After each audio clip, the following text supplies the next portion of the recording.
Assalamualaikum warahmatullahi wabarakatuh.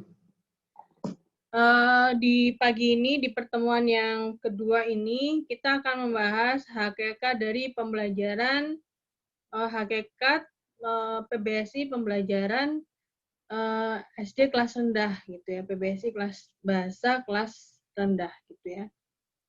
Kenapa sih kita perlu mempelajari pengembangan pembelajaran sekolah dasar kelas rendah, gitu?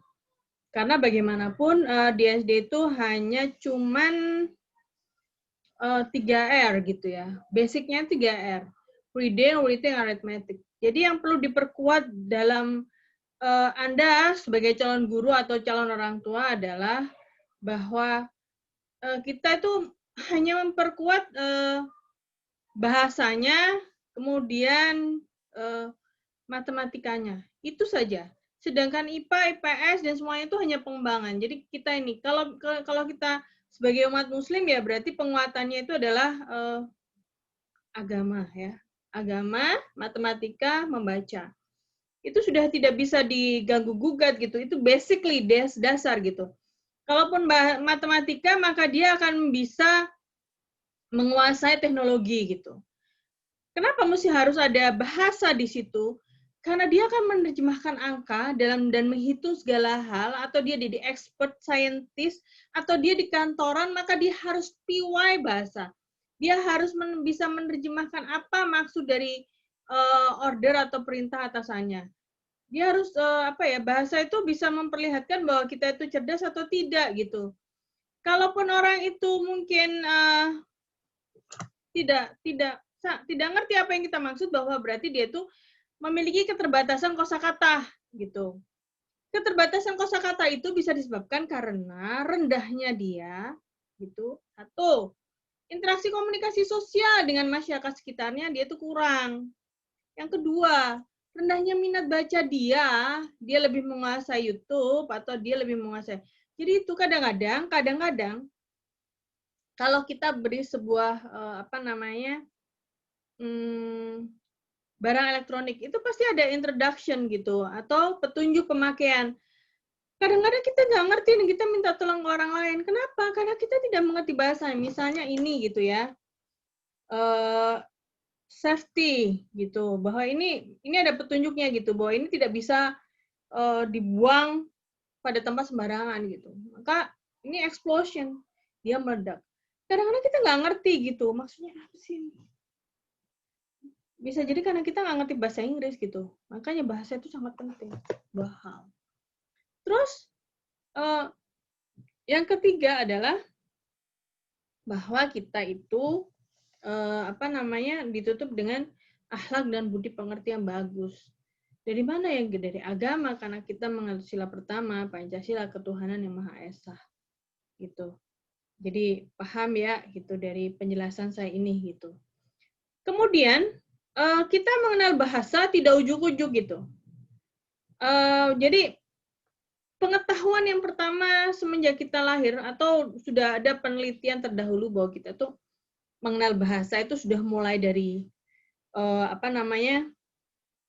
dari rahim ibu gitu, ketika kita masih berada di dalam kandungan gitu ya.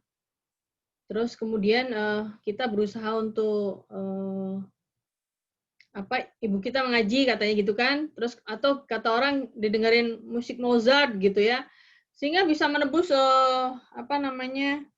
katanya bisa mengembangkan daya IQ anak gitu.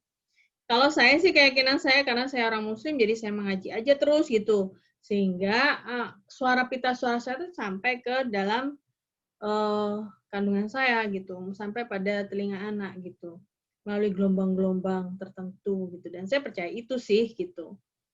Dan itu membuat anak itu lebih tenang kalau misalnya kita dengarkan kita yang mengaji gitu ya. Itu adalah bahasa pertama. Terus kemudian setelah anak itu lahir, kita cek dulu dia teriak atau enggak. Gitu. Kalau dia diam aja, nggak ada reaksi, nggak ada respon, itu hati-hati. Bisa ke arah bisu tuli atau autis. Gitu. Jadi anak itu harus nangis, nggak boleh nggak nangis, harus nangis gitu. Ya. Terus kemudian setelah dia itu bisa menangis pertama kali, maka suara yang didengarkan pertama kali ketika sudah beberapa hari adalah suara ibunya, atau ya suara ibunya yang paling terdekat gitu. Kalau ibunya itu suka ngajak ngomong, maka perkembangan bahasa anak akan terus gitu. Jadi itu. Jadi bahasa itu sangat penting gitu. Dia dimulai dari mulai awal gitu. Dan bahasa itu adalah alat komunikasi gitu antar manusia gitu ya, atau kelompok masyarakat gitu. Atau bisa jadi bahasa komunikasi rahasia yang kita tidak tahu tapi orang tertentu tahu gitu. Penting sekali bahasa itu. Tanpa bahasa kita ini gelap, kita itu sunyi gitu. Orang waktu kita mati saja, ketika kita dihidupkan dan pertanggungjawaban itu ada bahasa Arab gitu, man robuka, siapa Tuhanmu gitu, siapa agamamu siapa, dan Nabi Muhammad siapa, utusan siapa, ditanya begitu kan? Itu pun menggunakan bahasa gitu. Kalau kita nggak sering mengaji atau kita terlalu sering dengan duniawi, maka kita tidak akan bisa menjawab man robuka itu gitu. Apa itu man robuka gitu? Itu bahasa loh gitu, penting gitu untuk kita memahami dunia ini gitu, untuk kita memahami urusan akhirat dan urusan dunia gitu. Jadi oke, kita akan lanjut ya, kita pakai slide sekarang.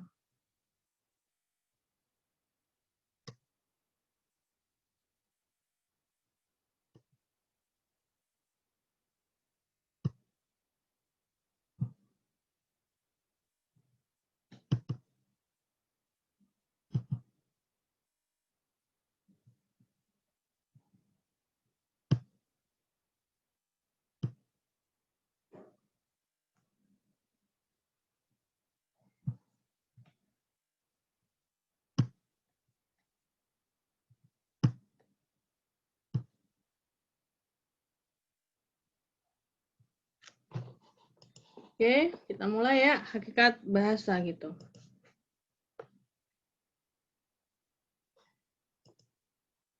Bahasa adalah suatu sistem, jadi gini, apa sih bahasa itu? Bahasa adalah sistem bunyi, jadi bunyi-bunyi yang mengandung arti gitu.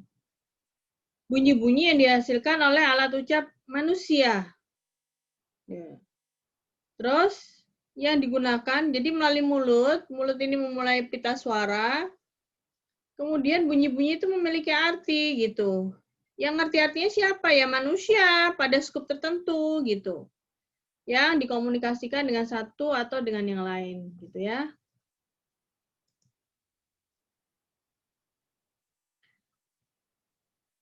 Terus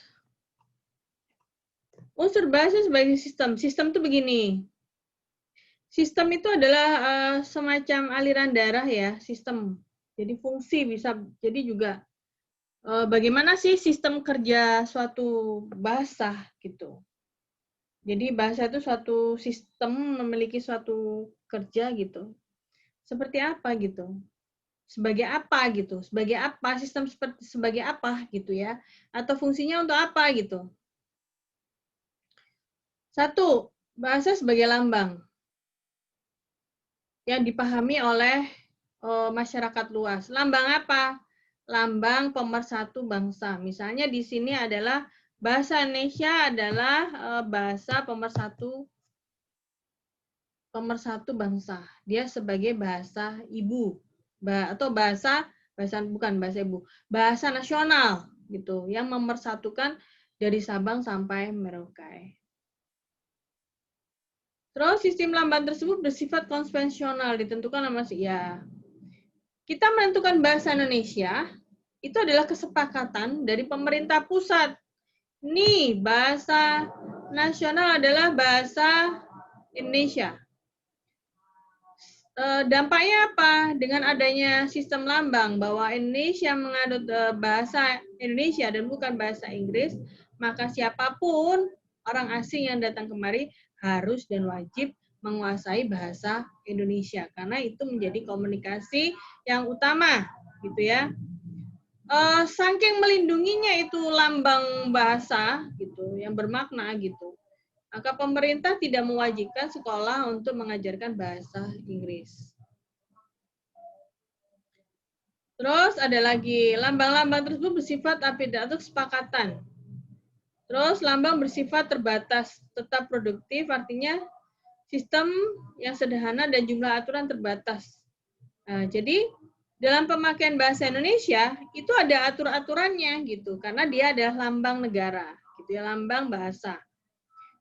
Jadi untuk memahami bahasa Indonesia kita itu ada kesepakatan yang sudah oleh ahli atau pakar bahasa Indonesia tentang misalnya ya, kita tidak mengakui kalau bahasa Inggris itu kan ada kata waktu, keterangan waktu. Kalau sudah keterangan waktu, to-be-nya udah berubah. Enggak kalau Indonesia. Hanya kita menyebutkan malam, siang, to-be, to-be-nya itu nggak akan berubah. Kalimat kata kerjanya juga nggak berubah. Itu adalah kesepakatan, gitu. Kemudian ada kata-kata tertentu gitu bahwa kita menganut misalnya SPOK, subjek, predikat, objek, keterangan. Jadi itu yang harus dikuasai. Terus sistem lambang bersifat unik, khas, tidak sama dengan lambang. Iya, gitu, bunyi bahasanya udah beda, gitu, susunan katanya saja sudah beda, berbeda dengan yang lain, gitu. Itu ciri khas bagi ciri khas bahasa Indonesia, gitu. Jadi bahasa Indonesia mengandung SPOK, tidak menganut kalimatnya dengan unsur waktu, gitu ya. Kemudian tidak pakai S dan ES, gitu. Misalnya, saya ingin membeli boneka 5 biji gitu. I want to buy I want to buy 5 apples. Kalau Indonesia enggak, saya membeli 5 apel. Udah nggak ada apples gitu, nggak ada. Itu khas gitu. Terus sistem lambang digabung berdasarkan kaidah bersifat universal. Hal ini ditemukan bahwa suatu sistem bisa sama dengan sistem bahasa lain. Bisa. Kita misalnya kalau nonton Ipin Upin bahasa Melayu itu bisa digabungkan dengan bahasa Indonesia. Terus misalnya zaman gitu ya. Sekarang ini zaman kemasan bangsa Indonesia. Zaman itu adalah bahasa dari luar gitu. Terus uzur gitu. Ini bukan bahasa asli Indonesia gitu. Jadi bisa di-compare gitu ya sebagai sistem. Ingat bahwa unsur sebagai sistem. Jadi unsur bahasa sebagai sistem. Jadi ada unsur-unsur bahasa dijadikan suatu sistem. 1, dia memiliki ciri khas. 2, dia memiliki suatu komponen-komponen yang sudah memiliki komponen-komponen yang bisa menjadikan kalimat yang berbeda dengan yang lain gitu ya. Jadi ada aturannya. Menyusun kalimat, menyusun kata dalam bahasa Indonesia punya aturan gitu ya. Terus berbeda dengan bahasa lain, khas, memiliki ciri khas dan bisa digabungkan dengan bahasa lain. Gitu. Bahasa Indonesia bisa digabungkan dengan bahasa lain asal kesepakatan bersama, gitu ya. Tidak merusak kaidah bahasa Indonesia. Ini ya. 5 karakter utama bahasa Indonesia.